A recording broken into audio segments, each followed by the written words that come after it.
The doors of the civil registry creaked open as David and Mary stepped out, newly married, yet not a word passed between them. The air was still, thick with an eerie silence that didn't belong to a celebration but to two people who had already parted ways in their hearts. Her heels clicked against the marble steps while his worn sneakers made no sound at all. They didn't look at each other. There was no hand-holding, no soft vows, no hopeful glances into the future, just two ghosts walking side by side in broad daylight. Mary's long hair flowed down her back like silk, catching the sunlight with every step. Her phone buzzed in her palm. She read the message, smiled faintly, then quickly typed something back. David didn't ask, he already knew who it was. George, the same George who had haunted his last life, the same George who Mary had cried over behind closed doors while married to David. And now, reborn and free to choose again, she hadn't hesitated. This was their second chance, but not together. David kept walking without turning. In his past life, he would have tried to make her laugh here, maybe offered to take her out to lunch. Tried to convince her again that love could grow in time, but not now, not anymore. That man died with the flames. The sun was high above, warm on his face, but it did nothing to melt the frost in his chest. He paused on the edge of the steps, watching the bustle of traffic in the distance, his reflection faintly visible in the glass door beside him, older on the inside, sharper in the eyes. He looked up at the pale blue sky and made a vow, not to Mary, not to fate, but to himself. This time, I won't waste a single second chasing a heart that was never mine. Mary finally broke the silence, her voice casual, almost cheerful. I booked a one-way flight to Oslo, she said, eyes never meeting his. George has a photo shoot there, said I should clear my head before deciding anything. David didn't respond. He didn't need to, it was clear. She was already gone, in her heart, in her plans, in her life. I mean, we just signed a paper, she continued, as if needing to fill the void. Doesn't mean we have to act like anything's changed. You can do your thing, I'll do mine, no hard feelings, right? He gave her a quiet nod, not out of agreement, out of indifference. At the bottom of the steps, a sleek black car pulled up. George stepped out in sunglasses, his shirt half unbuttoned, the smirk on his face as self-assured as it had been 10 years ago. Mary's eyes lit up the way they never did for David. She walked to the car without hesitation, opening the door and sliding in like it was the throne she always believed she deserved. David walked to the bike rack. He didn't own a car, not yet. He had more important things to build before luxuries. He unlocked the silver city bike, tossed his bag into the front basket, and climbed on without a word. The window rolled down as the car began to glide forward. Mary leaned her head out, her voice laced with amusement. You've got 10 years ahead of you, David. Try not to stay poor in this one too. The first time David saw Mary was in the rain outside the school auditorium. Her umbrella had flipped inside out, her white uniform shirt soaked against her skin, but her expression was oddly calm, like the storm didn't matter. He had stood a few feet away, watching her quietly struggle, and when their eyes met for the first time, he offered his umbrella without a word. She didn't say thank you, she just took it and walked away. It should have been a red flag, but to 17-year-old David, it was poetry. They were classmates through high school, but never close. Mary was always distant, too pretty to be approachable, too cold to be called friendly. She smiled rarely, and even then it was the kind of smile that looked like it had somewhere better to be.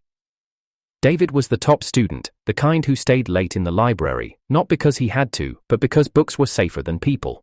He had no interest in being noticed, except by her. They didn't start speaking until senior year. Mary had failed a math test, and the teacher had asked David to tutor her. It started with short sessions after class, then longer ones at the campus cafe. By then, she had begun seeing George, her college senior who drove a second-hand coupe and talked like the world owed him something. But George was gone most of the time. So David became the one who waited. He didn't realize he was being used, not then. After high school, they drifted. David got into a business program. Mary, a journalism degree. George floated around between freelance gigs and modeling scouts. Then came Mary's parents, the Liss. A family obsessed with status, appearance, and financial security.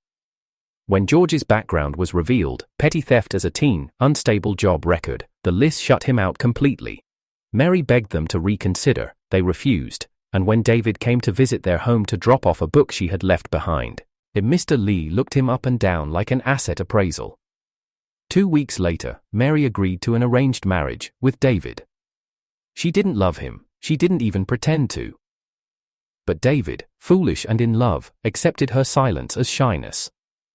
On their wedding day, she wore a plain white dress and stared at the floor the entire time. He thought maybe she was just nervous.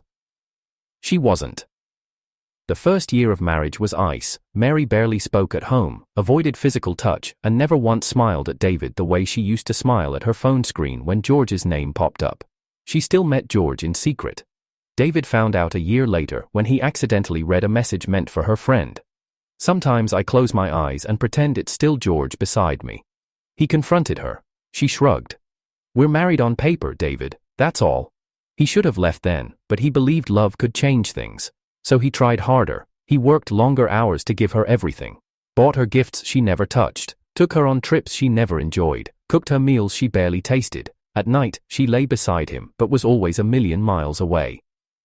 The more she pulled away, the harder he tried to reach her. He didn't see it as punishment, he saw it as a challenge. He thought she just needed more time, more patience, more proof. He didn't notice Sarah. Sarah had been in the background for years. She was in their high school, always carrying a sketchbook, always sitting in the back row. She never talked much, never got involved, but she watched, quietly, softly. She saw how David looked at Mary, saw how he shrank when Mary spoke with disdain, saw how he smiled through pain. In college, Sarah worked in the same library where David sometimes came to study. He never noticed her, not really. She never spoke to him. Not until one day he dropped a book and she picked it up for him. Their fingers touched, he smiled politely. She looked down, that was it, but Sarah had gone home that night and drawn his face, the sadness behind his smile more vivid on paper than it was in real life. She never gave him that drawing, just like she never confessed how she felt, not even once. Meanwhile, George had climbed his way into the modeling world, posing with brands while secretly building debts. He never wanted to marry Mary. He liked her devotion, her adoration, her loyalty, but not her baggage. When she begged him to take her back, he kept her dangling with empty promises. You're too good for him, Mary, he once told her. But you're not good enough for me, at least not while you're someone else's wife. She kept waiting anyway. By their 10th wedding anniversary, David's company was doing well. He threw her a surprise party. She didn't show up. He found her later that night sitting in the garden, scrolling through George's Instagram. Why do you keep doing this to yourself? He asked, voice tired. She looked up, eyes empty. Because I gave him up for you. No, you gave him up for your parents. She stood, rage rising. Same difference. That night, they fought. Words turned cruel, accusations turned sharp. She threw a glass across the room. He didn't duck. A month later, David was in the hospital, stomach ulcers ruptured from chronic stress and overwork. She visited once, brought bland porridge, left it untouched on the table. As she stood to go, he weakly asked, "Why are you still here if you hate me this much?" She stared down at him, a flicker of something dark in her eyes. Because you're the reason George never loved me back. David didn't argue when Mary said, "Let's not do this." He simply nodded, like it was a business meeting and she was closing a deal. She stood in their sparsely furnished living room, arms crossed, one suitcase by the door, a boarding pass already loaded on her phone. "I'm going to travel for a while, Oslo, Paris, wherever George is." She didn't look at him as she spoke. "I need to find myself. I spent the last life trapped. I won't do that again." David leaned against the kitchen counter, one hand in his pocket, the other holding a glass of water. He drank slowly, letting the silence draw out between them like thread pulled tight. She frowned at his calm. "You don't have anything to say?" He tilted his head slightly. "Did you expect me to beg?" That stopped her for a second, just a flicker. "No, I just thought you'd at least pretend to care." He set the glass down, still not looking at her. "Good luck, Mary." She blinked. "Is that it?" He picked up his keys from the table and opened the door. "You said you wanted to be free. Go." It was the cleanest breakup she'd ever had, no shouting, no blame, and somehow, that cut deeper than any argument. She walked past him without another word. Outside, a black SUV was waiting, engine humming. George stepped out, grinning like he'd already won. Mary tossed her hair, got in the car, and didn't look back. David closed the door gently. He didn't waste time grieving.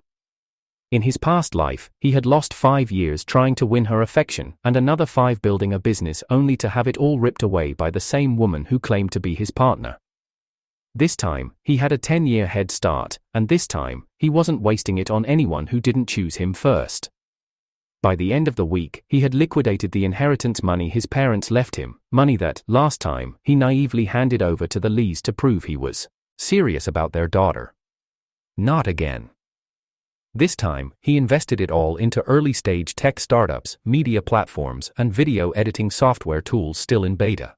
He bought domain names, he created shell companies, he built layers of protection around himself, making sure no one, not even Mary, could trace his real identity. He worked from coffee shops, libraries, small rented co-working spaces, no flash, no brand names, no car, just grind. He kept his location data turned off. When Mary posted travel vlogs of herself with George in Iceland, Lisbon, New Zealand, captioned, "Living a real life now, not like certain people stuck in the past," he said nothing. He didn't even watch them, he just noted the metrics. Her engagement was up, her sponsors were rising, the higher she climbed, the further she had to fall. Then, the call came. It was Mrs. Lee, her voice trembling. David, your father-in-law collapsed, he needs a specialist, we don't have insurance, can you?" In his last life, he had dropped everything. He called 3 hospitals, bribed an old classmate who was now a surgeon, and paid out of pocket for emergency bypass surgery. Mary had never thanked him, she'd whispered behind his back, he only did it so I'd owe him. This time, he stayed quiet. "I'm sorry," he said, voice measured. "I don't think I'm the right person to call anymore." He hung up. He blocked the number. Later, he heard through a distant relative that Mr. Lee suffered partial paralysis from the delay in treatment. Mary never posted about it. Instead, she uploaded a vlog from Santorini, captioned, "Your ex is still riding a bike, maybe he was never meant to drive." The comments flooded in. "Queen, icon, you're glowing without him." David chuckled softly. He checked the analytics dashboard of one of the platforms he'd just quietly acquired, a small regional video host, the one that Mary now depended on for 40% of her monthly income. He clicked "Do not recommend" under her profile, then muted it from homepage rotation. He went back to work. 2 months later, he ran into Sarah. It was unplanned. He was attending a small charity event hosted by a startup he had invested in anonymously, a mental health non-profit that specialized in storytelling through animation. She was there, handing out flyers, sleeves rolled up, clipboard in hand.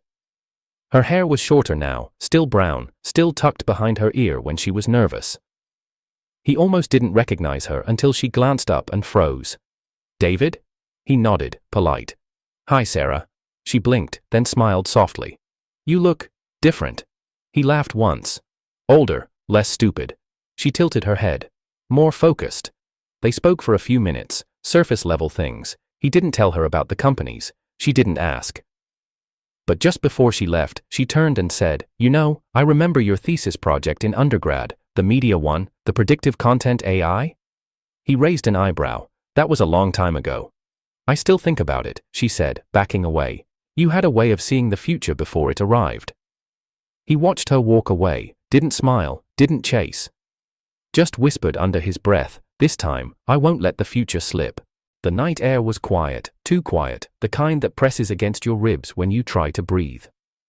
David sat alone in his apartment, bare walls, concrete floors, and a desk cluttered with old project folders and new NDA drafts. No pictures, no souvenirs, nothing that could tie him emotionally to a place or person again. The light from his laptop glowed against his face, but he wasn't working, not really. His eyes weren't on the screen, they were fixed on the corner of the room. That corner. In his mind, it was still burning.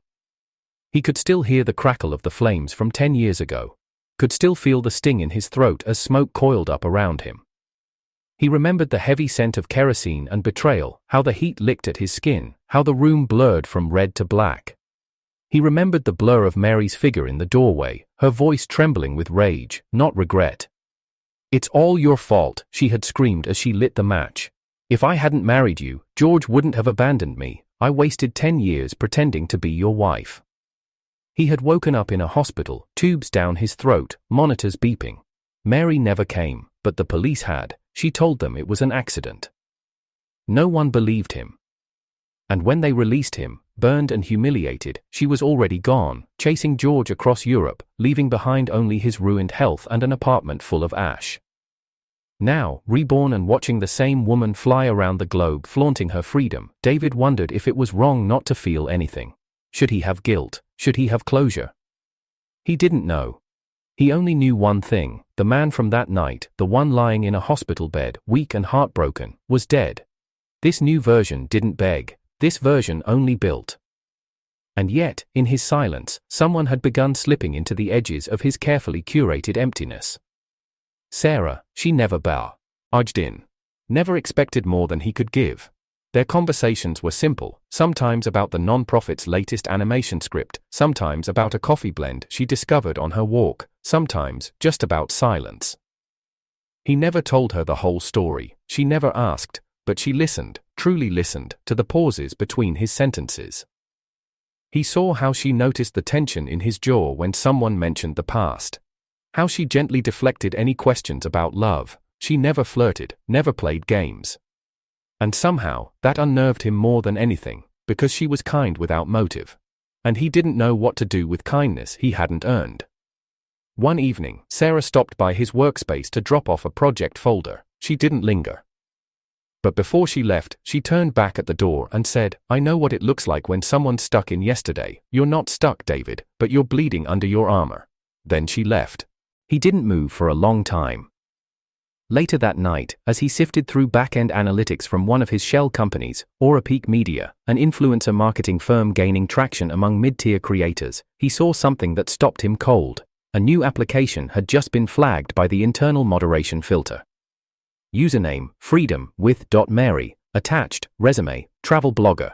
1.2 M followers, seeking brand representation, motivational speaker on post-marriage independence. The email used was unfamiliar, the name was changed slightly, but the face on the profile, unmistakable. Mary. She was applying under a rebranded identity, removing all traces of her past life, trying to make a leap into speaking engagements and corporate deals, and she had no idea the company she was trying to sign with belonged to David. He stared at the screen, expression unreadable. For a long moment, he said nothing. Then he leaned back in his chair, fingers steepled under his chin, eyes reflecting only cold fire. Let her walk into my trap herself. The hotel ballroom shimmered under the soft glow of chandeliers, filled with former classmates pretending they still knew each other. Laughter rang out, glasses clinked, and old rumors were reborn as new truths over overpriced wine. David arrived 45 minutes late, deliberately. He entered quietly through the side, dressed in a plain slate gray button-up and dark trousers. No watch, no labels, nothing to suggest status or wealth. Most of them didn't even recognize him at first, and those who did, barely looked twice. "David, that's him?" Someone whispered loud enough for it to sting. "He used to be top of the class, right? Heard he ended up doing freelance gigs. Poor guy still rides a bike." Meanwhile, look at Mary. She blew up, travel influencer, motivational icon, and she's still stunning. Mary sat at the center of the room like a queen surrounded by her court. She wore a blush silk dress, her hair curled to frame her face just enough to soften the sharpness of her expression. George stood beside her, looking proud, if not entirely secure. When David reached the buffet table, a few eyes flicked toward him, more curious than welcoming. He poured himself a glass of water and took a seat near the far end of the room, away from the spotlight. The silence around him was loud, until Mary stood. She crossed the room in heels that clicked like accusations, holding a wineglass in one hand, her smile too practiced to be sincere. "David," she said, as if they were still familiar. "You made it." He looked up. Briefly. She leaned forward slightly. "I was just telling George you probably walked here." A few people chuckled. David didn't answer. He took a slow sip from his glass. Mary's eyes sparkled, not with joy, but the satisfaction of dominance. She reached into her clutch and pulled out a small bank card, gold-plated. She held it between her fingers like a delicate eye. "Insult." "I've been thinking," she said, voice loud enough for the surrounding tables to hear. "You must be struggling. I mean, after everything." It's just heartbreaking to see how far you've fallen." Then, with a tilt of her wrist, she dropped the card straight into David's untouched soup bowl. The oily broth rippled around it. "There's 100,000 yuan on it. Consider it a little support. No strings attached," she winked. "The password is 666666, easy to remember." Someone gasped, someone else laughed. David picked up his napkin, dabbed the edge of the bowl clean, and looked at the card without touching it. Then he pulled out his phone. He pressed a single number and held it to his ear. "It's me," he said quietly. "Terminate all contract talks with the influencer application under the alias Freedom with Mary. Effective immediately. Send the rejection email now and blacklist the account from all platforms. No callbacks." There was a pause in the air. The temperature shifted. George scoffed, stepping forward. "You think you run Peak Horizon Media? Are you drunk?" Laughter erupted again, louder this time, fueled by champagne and blind confidence. David didn't respond. He placed his phone on the table face down and waited. Seconds passed. Then the ballroom doors opened with a soft chime. Sarah walked in. She was wearing a deep emerald dress, floor-length and elegant without effort. Her hair cascaded behind her in dark waves, and every movement she made drew eyes like gravity. Conversations paused, phones lowered. Whispers began. Is that Sarah Lynn? The actress? She's won like 4 awards. She's even more beautiful in person." Mary's smile wavered. Sarah's eyes scanned the room, and when they landed on David, they lit up. Without hesitation, she walked past the stunned crowd and wrapped her arms around him. "Sorry I'm late," she said against his shoulder. "The screening ran long." David stood slowly and returned her hug, calmly, casually, like it was the most natural thing in the world. Then Sarah turned to the room with a gracious nod, her hand still around David's. "I hope you don't mind, I'm here for my husband." Silence. No one breathed. George's mouth hung open. "Wait, he's your—" Mary blinked rapidly, voice hoarse. "You married him?" Sarah glanced at her, then at David. "Of course, I've never met a man who works harder or lives quieter." David met Mary's stunned gaze for the first time that night. "My wife doesn't lie." Mary's breath came in sharp gasps, her voice shaking as she pointed at David like he had just torn the ground from beneath her feet. "You tricked me," she hissed. "You lied to all of us, you—" David's expression didn't change. He didn't even blink. He simply stepped forward, each footstep echoing in the stunned silence of the ballroom. "No," he said coldly. "I didn't lie, I just stopped explaining myself to people who were too busy talking over me." Mary staggered back half a step. Her eyes were wild, flicking between David and Sarah, her face a cocktail of humiliation and disbelief. "You played us," she spat. "You waited until I walked away and then you turned into this whole secret millionaire with your actress wife and your media company. What, to make me look small?" David's laugh was sharp, dry. "No, Mary, that part you did all on your own." "You could have said something," she shrieked. "All those years, riding a bike, acting poor, letting people pity you, you let me think." He cut her off. "Think what? That I'd spend this life chasing after someone who drugged me and set fire to the room while I slept?" Gasps broke out in waves. What are you talking about?" one of the classmates whispered. "That can't be real." But David didn't stop. He took another step closer, his voice steady, his words deliberate.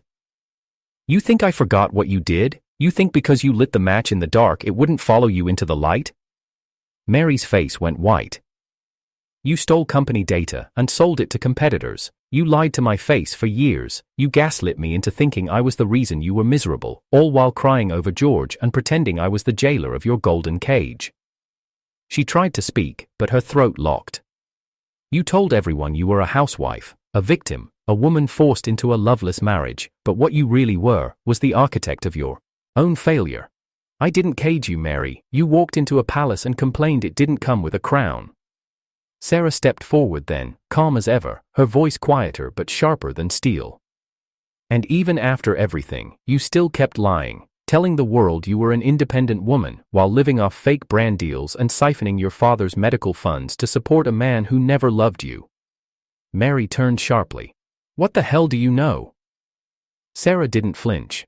I know that you blocked your mother's number for 3 years. I know you told your followers you donated to eldercare programs while your own father lay paralyzed in a public ward. I know because the same followers you manipulated sent that information to Peak Media after you applied for a contract.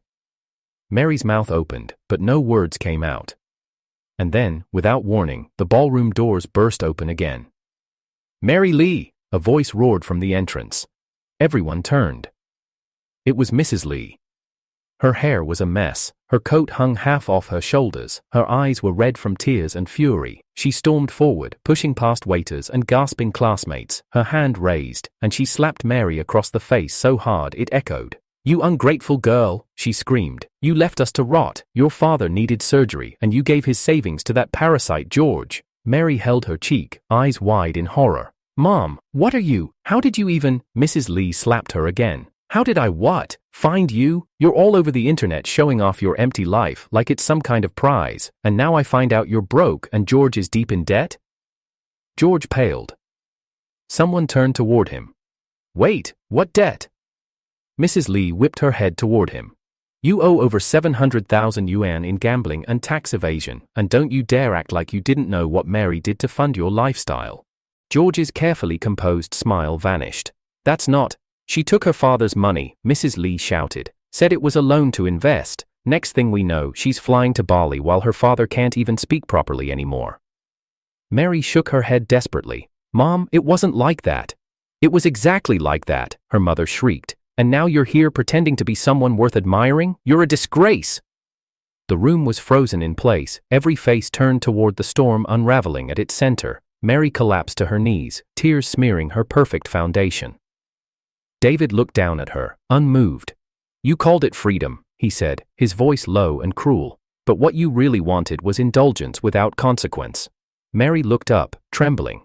"You could have warned me. You could have just—" He stepped back. "Warn you? You didn't even recognize me when I opened the door you were begging to walk through. You tossed a bank card in my soup, Mary. That wasn't arrogance, that was prophecy." Several classmates who had laughed earlier now avoided his eyes. One of them, a girl who had once said David would never amount to anything, stepped forward awkwardly. "Hey, David, I didn't know you were doing so well, if your company's hiring." Another chimed in. "We always believed in you, man, you just always kept to yourself." A third, "Your wife is amazing, you're both perfect together." David ignored them all. He turned to Sarah. "Ready?" She nodded gently and slipped her hand into his. They walked toward the exit, every eye following them. At the doorway, David paused. He didn't turn around. "Next time you fake freedom, Mary," he said quietly, "don't forget the chains you created." Mary's descent was swift and merciless. The video of the reunion went viral within 48 hours. Every angle, every word, every slap, every revelation, edited, re-uploaded, clipped for reaction channels and headline blogs. Her tear-streaked face, her mother's fury, David's cold final line, it all became content, and her brand collapsed overnight.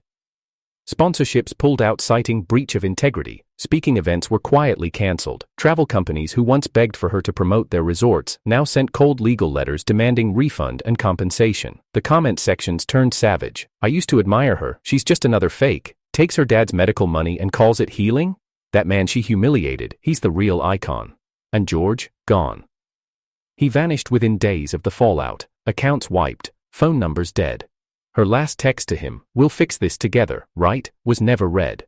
The apartment they shared was emptied by movers wearing company uniforms from a debt collection agency.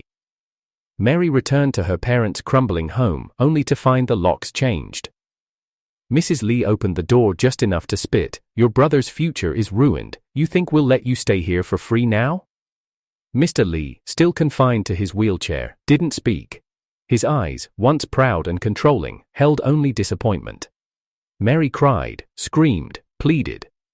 But her mother gave her a cruel choice. Marry a 60-year-old widower who promised to clear their debts in exchange for a quiet, beautiful wife. Or leave and never come back. 3 weeks later, she walked down the aisle to a man who smelled of cigars and greed, wearing a second-hand gown that itched her skin. The house was cold, his hands colder. She lasted 5 months before something snapped.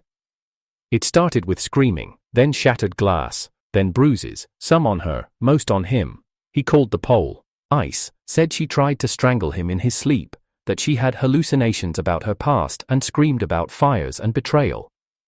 The police found her curled on the floor in the corner of the living room, whispering David's name like a broken record.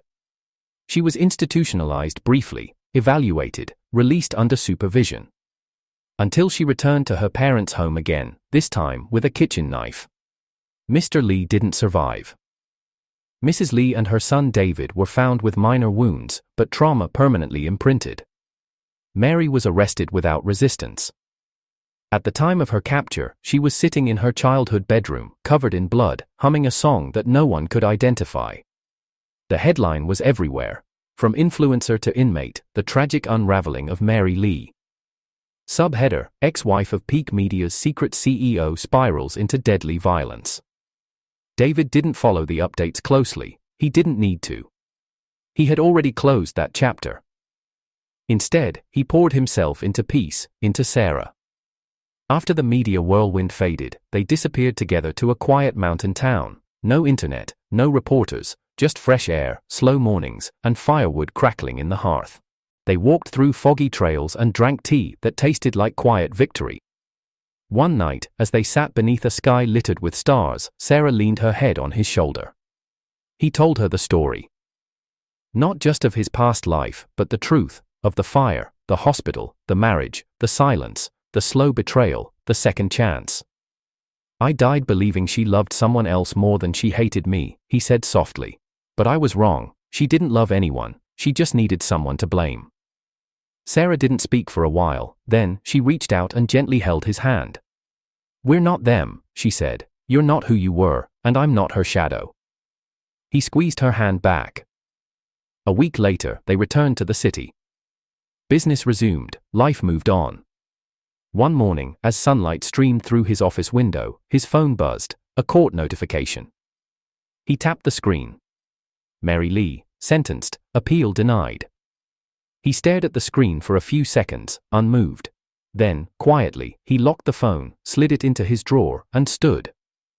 Outside, Sarah was waiting for him, camera in hand, dressed in a simple sundress, smiling like a future he could finally trust. He walked toward her without hesitation, into the sun.